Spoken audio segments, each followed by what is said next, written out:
Hey guys, so I'm gonna do a reaction video and analysis of some of the deleted scenes from The Wild Robot. So let's see what we got. Hi, I'm Chris Sanders, writer and director of The Wild Robot. This sequence was intended to open the film, and it was a promotional video that would explain what a Razum robot was and So I always, anytime I see Chris Sanders, I'm like, bro, like you exercise and keep yourself so fit and healthy. Like I don't know exactly how old Chris Sanders is, but he looks jacked. where she fit into society.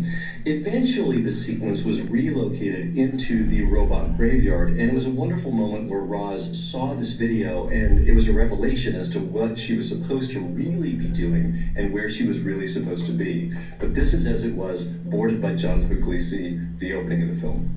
Okay, so initially we have a deleted scene from the opening. So the opening was supposed to be totally different, and this is super normal in feature. Like you would board a scene and you would think, okay, it's good, and then by the time you get to the end of like the final production, like it's just like gone. So DreamWorks has like this new kind of like Marvel type intro where they show the characters and stuff, which is really kind of cool. Do you guys like it? If you like it, let me know.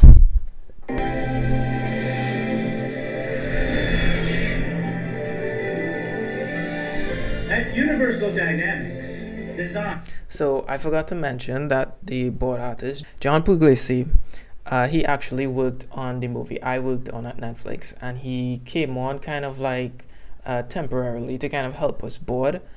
And the first time I saw his boards, I was like, whoa, what the hell? Like, is this like animation? You know, he would do like 800 or 900 frames in one sequence, and typically I would do like 400 or 500, but he would basically just like add like a whole extra, 300 to 400 boards. So Our passion. Our communities circle the globe, welcoming all those who dream of a life where every need has been anticipated. Could this world get any better?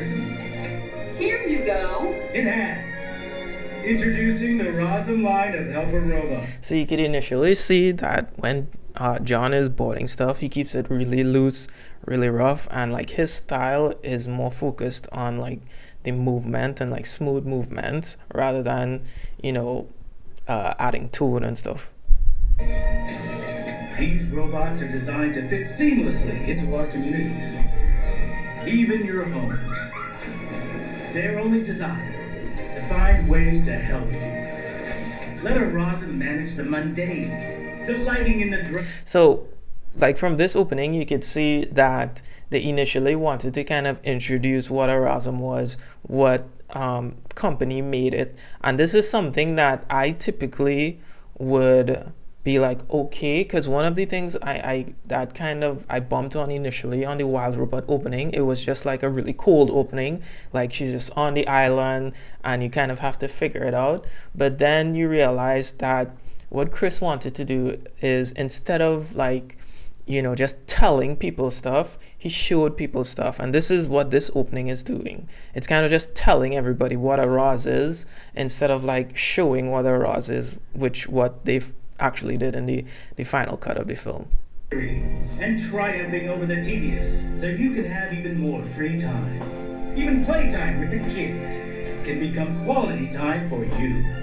For a Razum, the more jobs the merrier. No job is out of reach with our... So all of this is just basically like exposition. You just have like a narrator just like talking, and exposition a lot of the times comes off as boring because it's just information that the audience needs to know to understand the rest of the story. So basically a opening like this, I could see why they cut it out, because it's just exposition. catalog of available accessories. But what good is a jetpack unless a robot knows how to fly? Razum robots are able to download hundreds of specialized applications that make them instant experts in everything. So like in the final film, we actually see what Roz could do just by her just doing it. So instead of like having a narrator say a Roz could like weld stuff and a Roz could fly, in the opening scene and the final, Roz just did stuff, and the audience would be like, "Oh, I guess she could do that stuff. I guess she could do that," and we just saw it happen instead of like somebody just saying, "Oh, Roz could do this."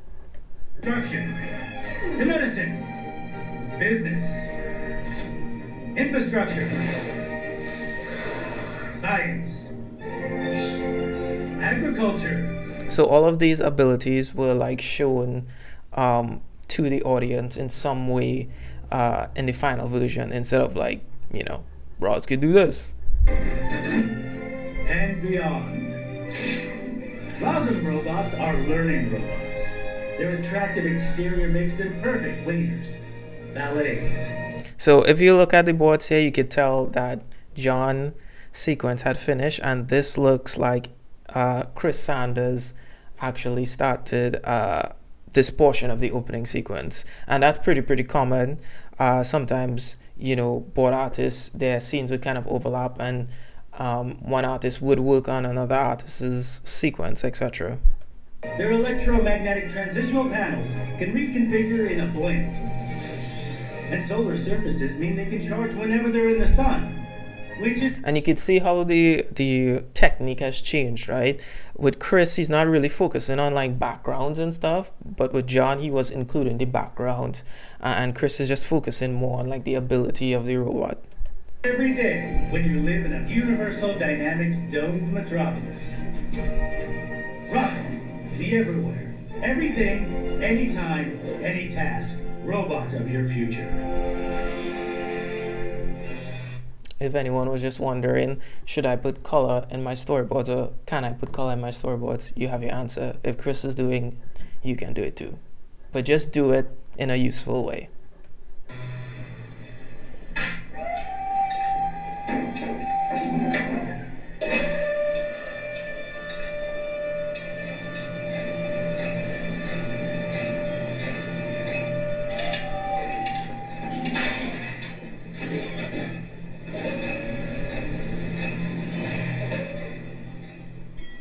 So when it comes to like the story, showing them putting Roz in a box and stuff like that, it's not really that necessary when you really think of it. And so, I didn't mind like them just cutting out that entire scene at all.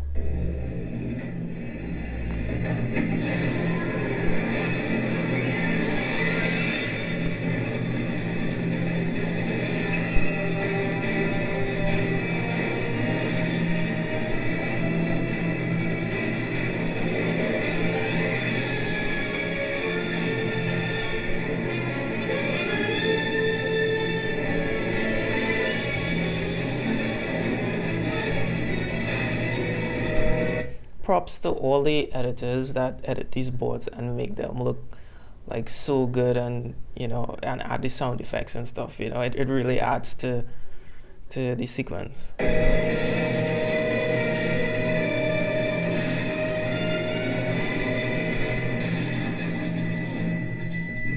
We always knew.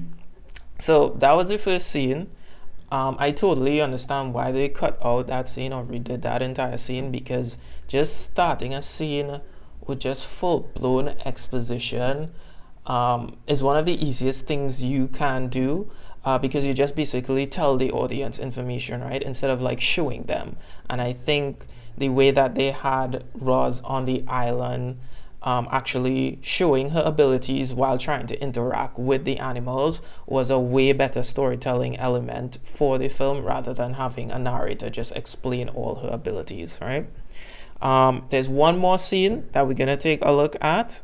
Let's go.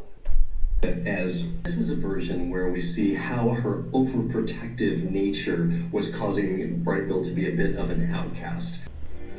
I miss her when she sleeps too. Okay, immediately when this board started, I could tell you for a fact that this board artist had a bit more time than the previous one, John, because you could tell the drawings are a bit more fleshed out, the character designs are, more on model and stuff. And a lot of my students sometimes, get confused by this, right?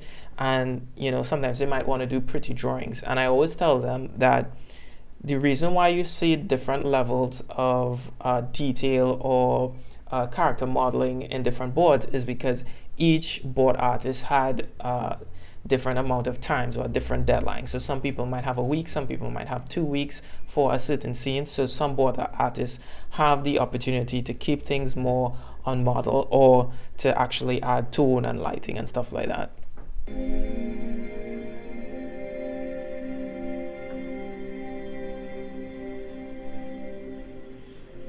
I don't think Chris mentioned who did the boards for this sequence.